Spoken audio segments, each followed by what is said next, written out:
Welcome to Coffee Break with Rachel Vigil, presented by Superbook Sports. Taking a daily look at the biggest stories in Denver sports and interacting live with you, the Coffee Break fam. So sit back, relax, grab a cup of joe, and enjoy your coffee break. Here's your host, Rachel Vigil.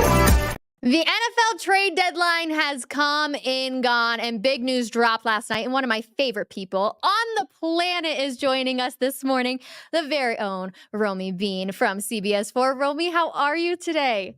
Girl, I made the show. I'm good. Yeah. When I tell everybody that I've been trying to get Romi on this show for what seems like forever, and every single time I ask her, she's like, well, I have to interview Coach Prime today, so can we do another day? So first of all, I've loved all your content with Coach Prime, and I do want to get into kind of all the drama that's happening up there, but we have to start with the biggest headline right now. Josh McDaniels out of Vegas. Are you at all surprised by this move?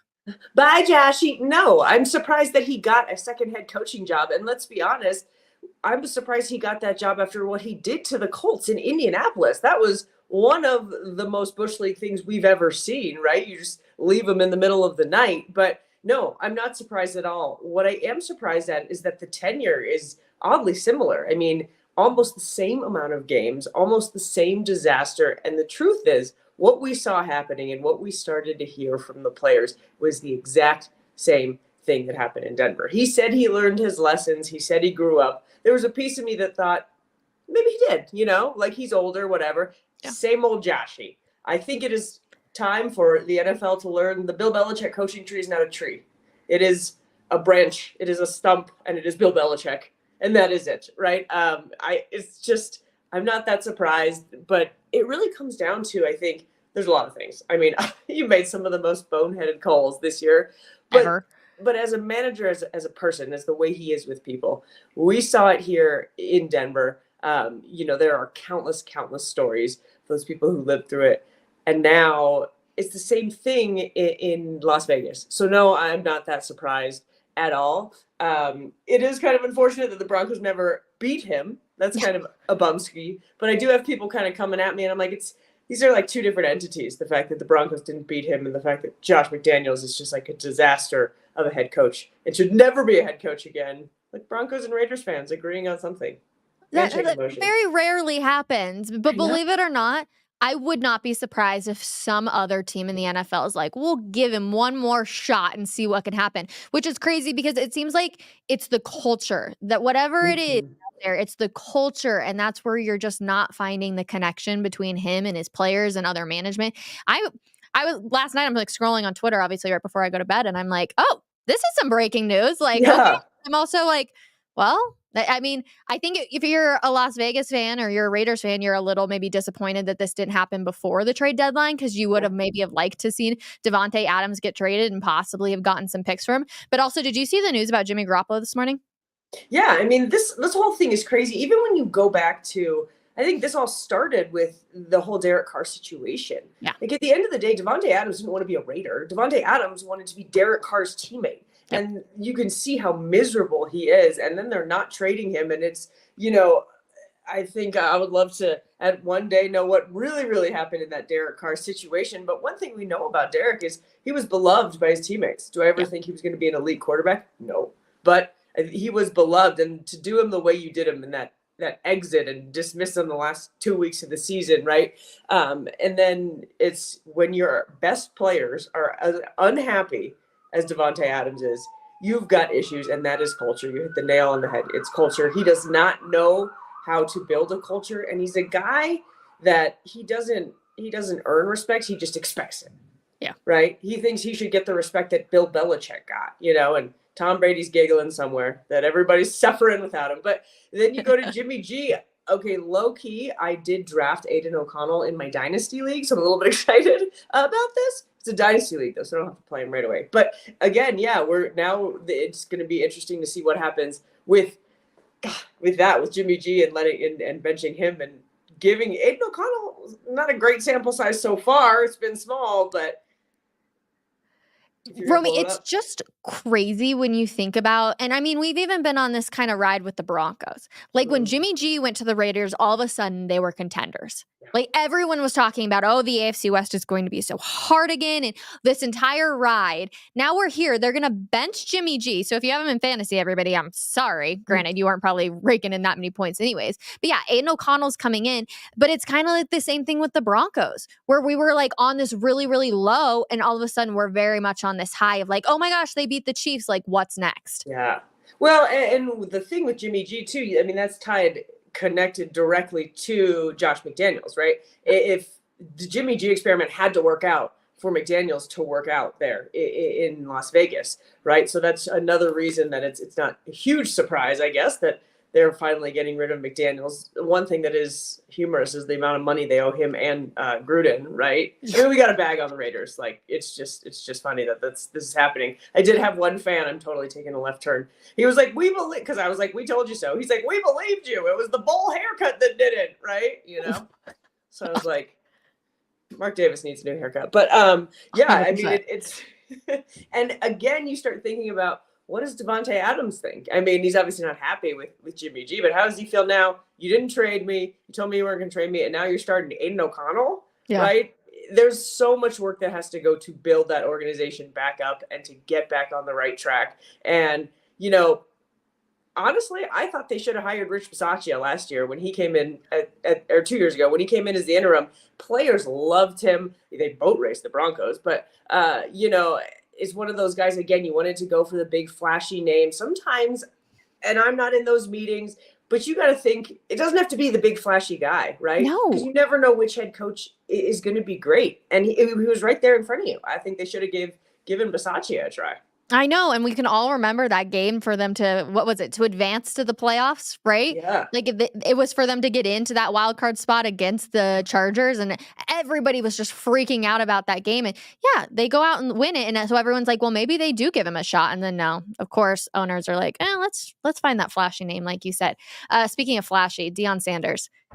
You get to have a one-on-one conversation with him every single week, but I need to know. Obviously, they played at UCLA last weekend. The big story is that they had a bunch of stuff stolen. Not only did the Buffs have it, but also UCLA players.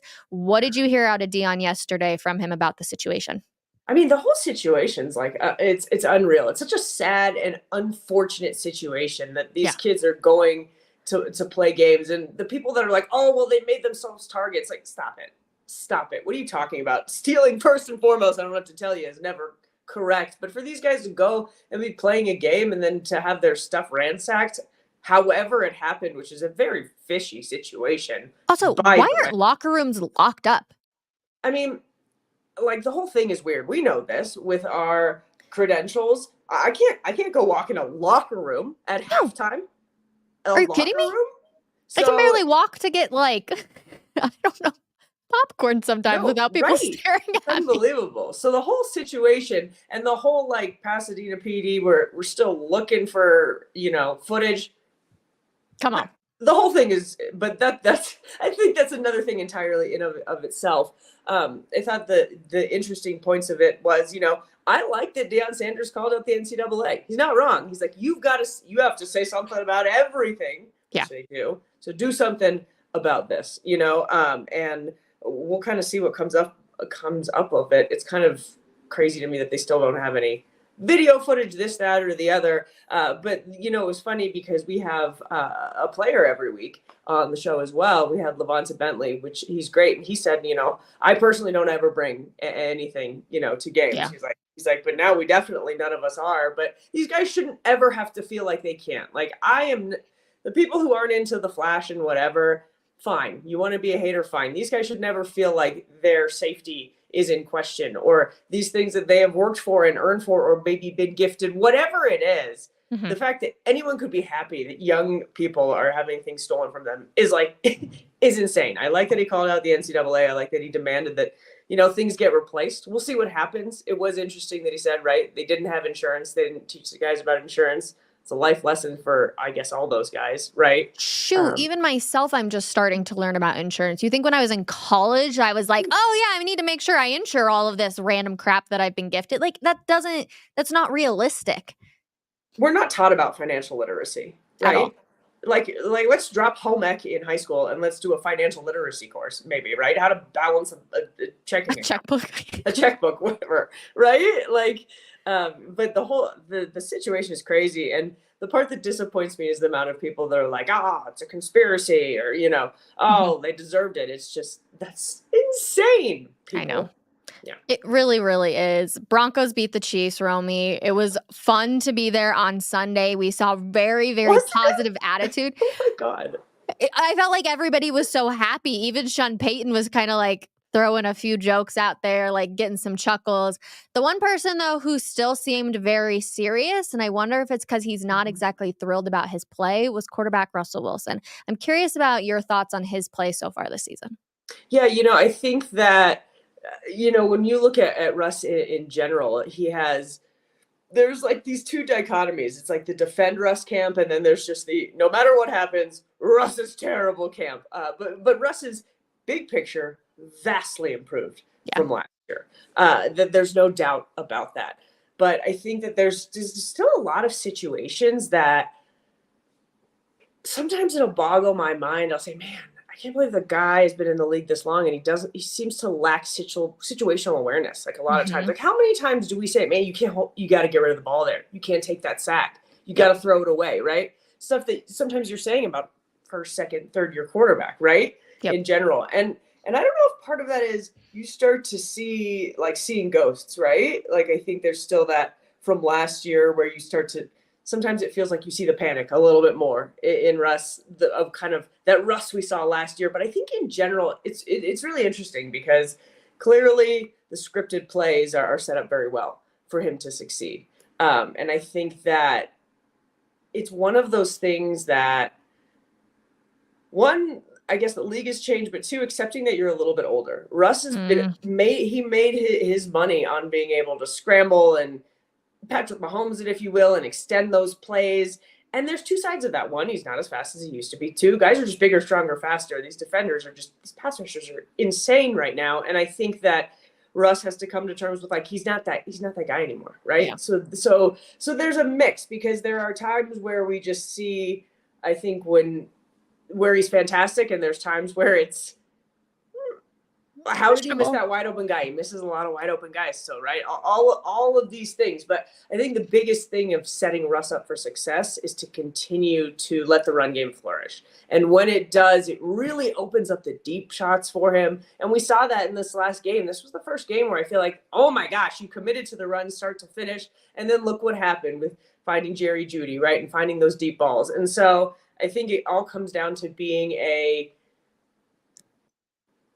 Russ is never going to be the guy that puts the whole team on his back and carries them, right? This has to be a collective effort, and Sean Payton has to continuously be game planning around Russ to make him as successful as possible. And for me, the biggest thing is you got to keep pushing the run game. And for the love of God, play Marvin Mims more, right? Every time that guy touches the ball, it's magic. And you talk about opening up the deep game with the run game flourishing. We need more of that. We need a lot more of that. So it's all about building around Russ. This is not, I think that's how this offense is successful. Listen, I was like okay with the idea of the Broncos not doing anything at the trade deadline to a certain degree. The one name I do wish that they kind of would have moved, and I know this is going to be shocking to everyone, was Jerry Jeudy, because I would like to see more of Marvin's Mims out there, see more use out of this young player. And Sean Payton has talked about how they really want to use the new guys. So it's like, well, you could have used Jeudy to get maybe, I was hoping that the pick was going to be like a third-round pick. Trade him for that third-round pick and then start to use Mims more because, every single time he touches the ball, you walk away and you're like, yes, this guy gets it. Like, he is going to be a stud here in the NFL. The playmaker. I think the trade deadline was so interesting. First of all, unless your name is John Lynch, nobody seemed to really get a good deal. I don't know what John Lynch says on phone calls, but we have seen this in the draft. We have seen like the way he fleaces people. I don't know if he's like Michael Myers on the phone. Like, I don't know what this man does. It's unbelievable. He's just so calm, and he's like, "Hey guys, so here's that Stanford education. It's just mess with it." But realistically, it was a really quiet trade deadline, and you have to see that. I think there's two pieces to it. The back-to-back wins, no doubt, made a difference in what the Broncos decided to do, right? If they entered this by 2-6, I think we're having a different discussion. I think it's a reflection of they are confident in this group, in what they can do, and that it's all starting to kind of come together the way that they're hoping it's kind of going to come together. And I think the other piece of it, though, is I do think it was a quiet market. I think that there was no doubt that even though Sean Payton dispelled the rumors of like, I can't help who gives us a call. I think if someone gave a call and said, we're going to give you a second rounder, because they don't have a second rounder. Yeah. You need a second rounder, right? I think that if somebody called and said, we're going to give you a day 2 pick, couple day 2 picks, I think they entertain that conversation. My assumption is that they weren't getting those kind of offers, and they were never going to sell low, which is a good thing. I think morale-wise, it's never good when you sell low for guys. But I think that, you do look at building a foundation and getting more young guys in. It would have been helpful if you could have got something. What becomes interesting now, I think we start looking around that combine time in February, and then we're really going to see what we have, because I still think the Broncos got to do something to get a couple more draft picks. You really, you don't need, but I think they need a second rounder, because there's a lot of growth. Sean Payton keeps, we talk about bringing in his guys. Well, you get those guys in the draft, right? 100%. On the same token, I think what has happened in the last 2 games, a lot of guys have bought in. Obviously, when we talk to guys, they'll tell us they're bought in from the beginning. But you got to win. You got to feel winning. You got to know what it feels like. And at the end of the day, this Chiefs win, this was monumental. Why? The Broncos had to beat the Chiefs to move forward, plain and simple. Playoffs, anything, you're not having that discussion until you beat the Chiefs. Yep. Right? And so you talk about, like, we were all so happy. It was like, even as like a media group, right? We were just like, oh my gosh, we're all so happy about this. We've been waiting 8 years for this, first and foremost.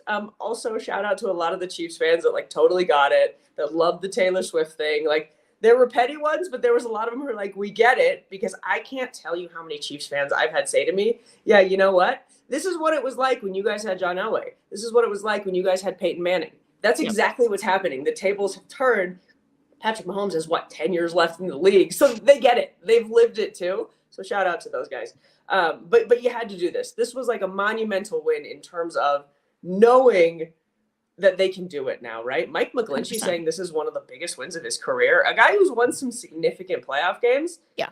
That's very telling. And Mike's a really smart, great guy for us to talk to, by the way, very gracious with us. It's very telling for what this means for this team. We almost wish there wasn't the bye, right? I actually wish the bye wasn't this weekend, so you can continue to roll through, hopefully some more wins too. Real quick, who are you taking this weekend, the Chiefs or the Dolphins? That's a great question. I don't know who to pick. That's a great question. I'm really excited about this matchup, because the one thing about the Chiefs that I don't think they're getting credit for is how solid their defense is. Spags has done such a good job there. We've always talked about their offense. Their defense for a few years was not great too. It was just Mahomes was so good. Their defense, 24 points is the most a team scored on them this year. That with the Broncos game, by the way. So everyone bagging on the Broncos offense, there you go. So I'm excited to see them go up against the Dolphins offense right now. I think that's going to be really fun. But let's take the Dolphins. Why not? That's what I'm reading the comments right now, and everybody's taking the Dolphins. So I kind of like it, but also Mahomes losing 2 back-to-back games doesn't feel very realistic either. Yeah. Those international games are weird though, right? So tough. And the whole situation, it was funny because everybody, of course, was like, wow, it's because Taylor Swift's not there. I don't really think that has to do with it one way or the other, but those international games are kind of funny. Listen, if it is because Taylor Swift's not going to be in the building, then Chiefs fans better not hope for a long playoff run, because she's going on tour, so she's not going to be there for a lot of games. Miss Romi, always a pleasure having you. Thank you so much for chilling with us for a little bit. Oh my gosh, this was so fun. I'm not ready to go. So. I was going to say, you want to talk a little bit about the Avs with me then? Oh, go Avs go. Let's do it. Go Avs go. Look at me just forcing myself to stay here. I absolutely love it. I love having you hang out. Okay, real quick then, let's talk about the Avs. Cale Makar, are you at all worried because he didn't practice yesterday? I'm not sure what it's going to be like this morning for morning skate, but obviously that hit into the wall, whether you want to call it a push or not, having him not out there is necessarily great news. No, it's not. I did see, I'm not there obviously, but I did see some tweets, posts, whatever we call them these days, that it was out at skate with the power play unit. I can't even believe he came back right, in that game. That's like not normal. Yeah. But it is a concern because we talked about this. You and I talked about this before that Broncos game. We were just kind of shooting the breeze that with the Avs, it all comes down to health. And obviously Kale is one of your, if not your most dynamic player. You have to have a healthy Kale McCarr. You worry too sometimes. You look at last playoffs, Kale was not right, and we know that. But these guys force themselves to play. Hockey players are a different breed. They will play through it. You don't want him to be playing with a nagging injury, for that bleeds into when the games really start to matter. So hopefully it's nothing serious. You just hope that if he needs some rest, he takes some rest. That always worries me because hockey players are like the ultimate warriors and they won't sit, and you just don't want it to be something that plagues, because it doesn't take a neuroscientist to tell you that you got to have Kale if you want to go where you want to go. No, 100%. You don't want something that could be a short-term injury to advance into a long-term injury. And you get closer to the playoffs. I know the season has just begun, but you kind of already have to start to think that long-term. And you know what I hate about the NHL is how secretive they are about injuries. I'm like, just tell me what's wrong with them. Every other sport just tells us what's wrong. It's like upper body, lower body. It drives me crazy. Whenever they say upper body, I'm like, if they'll be like upper right body, I'm like, oh, okay, so it's your left toe. Like it's funny because like guys can watch the tape, you can see what happens, but they are so secretive. I am surprised that in this day and age of gambling that there hasn't been some sort of a push, because I heard there was going to be like a push, right, because that changes games and lines and all that stuff, that there hasn't been a push to make the league be a little bit more forthright with it, but they kind of beat to their own drum. 100%. NHL just kind of is like, whatever, we'll do what we want to do. Tell me this. Should I bet the 1.5 over for the Avs to win tonight? They take on the St. Louis Blues. Jordan Bennington returns. I love it. There's so much heat and feistiness and everything with the Blues, right? Like, it's so fun. Avs got to get back on track. They are undefeated at home. This is a big one, but I always feel like they play the Blues close. I don't know. I feel like this could be a 1-goal game. I'm so bad with betting the hockey overs and unders. All I know is, what? I would bet on Mikko. I would go. I don't know what his point total is, but I would, if it's 1.5, let's say, I go over. I don't know what it is, but I think he had like 8 points in 4 games against the Blues last year. He's so good against the Blues, and Mikko ran in period. Can we just say, I think this guy's one of the most underrated players in hockey.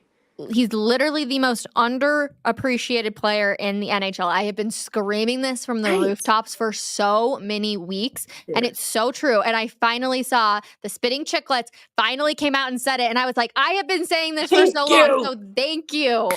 Here's the thing. At the end of the day, when you play on a team with Nathan MacKinnon and Cale Makar, you're going to be the third most talked about player. You're playing with 2 of the best players in the world. I get that. Every time you're on a national broadcast, they want to talk to Nate. They want to talk to Kale, but I don't think he's disrespected, but he's just so underrated what he does. If he was on any other team, right, he'd be focused so much more. I don't think Mikko cares, but we care. I'm glad we all feel the same way. Yay, Spitting Chicklets. I know, right? I was so happy when they came out with that. I was like, yes. You know what else I'm really happy about? What? The Air Force Falcons, which nobody talks about, but we got to start giving them their roses.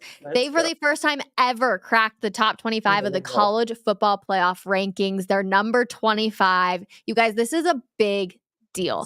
Troy Calhoun has put together an amazing team out there. They're 8-0 on the season. They've beaten every opponent at least by 7 points and have won 7 of their 8 games by double digits. Like, that is crazy, and yet nobody is talking about them. Dude, I know. And good on you for giving them a shout out, because the truth is with Air Force is like the thing with Air Force is you can't defend them, right? Because they run the triple option. Nobody else does that in college football. And it goes deeper to preparing for them, right? Yeah. Like there is nobody on your scout team that can mimic what they do. I'll put it akin to like Lamar Jackson, like his record in the NFC. What is he, 17-1 or something like that? Whatever something it is. Crazy. Because there is nobody on the scout team that can mimic what he's doing at the speed he's doing, right? And then to go full speed in a game advantage offense, because they're moving. It's their game plan. It's like that with Air Force. Nobody can defend what they do, and you can't. It's so hard to game plan against it because you can't mimic it in practice. Same thing with like a Patrick Mahomes, but it is so fun to see them, 1, doing so well, and then 2, you take it a step further and you think, I think that a bunch of people started posting like one of the cadet schedules, right? These cats get up at 6:30 and then they have roll call or whatever at 6:45, and then aeronautical engineering, and then physics, and then this and then that. Like this insane schedule that, like, first of all, I couldn't ever pass any of those classes. And then they're serving our country potentially. And that, or, at some point in their lives. Oh, and then they're undefeated and just boat racing teams. It's just amazing. I had an internship down in Colorado Springs when I was still in college. And I remember we would go out to Air Force just to watch practice. Okay. And it was the craziest thing when you would hear about their schedule. And I was like, how on earth do these guys do this? Like, I woke up at 8 o'clock that day, drove down to the Springs, and like, I still needed a coffee by the time that they were starting practice. And here these guys are like ready to go doing sprints. Like what Troy Calhoun has done down there is absolutely crazy because like you said, their schedules are unreal. Like it's no joke. And I feel like, I'm kind of disappointed in myself that we haven't given them more roses leading up to this. But like now, obviously, they have a huge game against Army at Empower Field this weekend on Saturday. So like big things are on the horizon. But now it also feels like all eyes are on them all of a sudden. So hopefully that they can pull out a win. Another thing too that you kind of touched on, you talk about like their schedules, what they're doing. And then we talk about Troy Calhoun, as you mentioned, doing this in the day and age of the transfer portal. We see what's happening in the transfer portal. Obviously, we look at Boulder, we look at Deion Sanders, but he's not the only one. You look over at Arizona State and what Kenny Dillingham's doing. He brought in 78 new guys, right? So Arizona State is a team to watch in the future. So it's not just Prime that's doing this. You can't do that at Air Force. They're not making academic exceptions. If you go to Air Force, you have to at some point either serve or be in the reserves, right? You have to be smart. There's no exceptions to do that. So to do what they are doing in the day and age where it's just free agency all over college is even more impressive. Also, I don't think they're allowed to make NIL money, correct? I would bet you're right. I feel like I was going to say, I think that, don't 100% quote me on that, but I'm pretty sure they're not allowed to make NIL money, which now in this day and age, everybody just wants to try and make some money. So the fact that they're looking at this, it's weird because usually when you see so many college athletes, it's like, hey, I'm going to play this game and getting my education second. But for so many of these guys, they're getting their education and then they're playing football. And so the fact that they're still undefeated, like, you go Air Force. So excited for them. It's hard to get, like, even to go. So we always deal with this every year as we're trying to, some of the kids are trying to get, into kind of noticed for the combine and the draft and all that stuff. And we try and do some stories on these guys. And there are a lot of roadblocks. Like a lot of these guys have to get some sort of approval letter from the Department of Defense. Like there are, I don't want to incorrectly say what the nuances are, but there's a lot of nuances, and it's even hard sometimes for them to get like the proper media coverage just because it's a government entity at the end of the day. So for these kids to know, hey, if I really do want to play in the NFL, there's roadblocks, and I have to, the government's not going to say no, but there's a lot that goes into it. It's harder to get your name out there. A, B, C, D, E, and F, all of the reasons we've listed. Again, to be 8-0, to make the college football playoff rankings, which is just awesome. It's just incredible. And they can possibly earn the Commander-in-Chief's trophy this weekend if they beat Army, because they've already beat Navy 17-6 back in October. So it's like, let's go Air Force. We're going to be watching you on Saturday. Looking forward to it. Romi, always a pleasure, my friend. Thank you so much for hanging out with us. Real quick, last question for you. Since everybody's riding this Broncos high, is there any chance in your mind that the Broncos make the playoffs? Oh my gosh. So this is crazy. It's so crazy because when you look down the stretch, the schedule at the beginning of the year, we said like that first part of the schedule was the easy part of the schedule. And that's why this started out as such a disaster. But you look at the way other things have panned out. The Vikings now without Kirk Cousins, that looks a little bit different. The Browns, right? They got a great defense. What's going on offensively? Deshaun Watson. You should be able to beat the Raiders now. You should be able to beat the Chargers at least once. They still have only won one division game. So you got to play it simple, you got to win those division games at the end of the stretch. But all of a sudden, things look a lot more wide open. Could you make a wild card berth? You could make a run here. I'm not going to rule it out, right? Which is just absolutely insane to think about. For me, a win would be a winning season, right? There have been 6 of those that they have not had, baby steps. But even to be in the hunt I consider that a success, which 2 weeks ago we would have said that's not even a thing. The season's over, right? Yep. So you look at the season now, there are some tough matches. The Lions, the Bills are so weird, right? That's one that you never know what could happen in that game too. So a lot of it has to do with kind of who you're playing and how it pans out. But you know what? It's exciting to think we're heading in post-bye with stuff to talk about, with a potential race, a potential, chance to do it, which one would be awesome. But before you let me go, I just got to say, girl, you're amazing. You're crushing it. I'm so proud of you. This was so fun. Let's do it more often. The comments are loving you, so we will definitely have you back, Miss Romi. Thank you so much. Everybody hanging out with us in the comments too. Love you hanging with us every single day. Come back tomorrow morning, 10:30 a.m. for another episode of Coffee Break. Have a wonderful Wednesday, everybody. It's the first day of the year. I feel like I need to scream Mariah Carey from the first day of the year, first day of November. Mariah Carey from the top of the rooftops. Man, I'm just going to leave. Bye, everybody. Have a great Wednesday.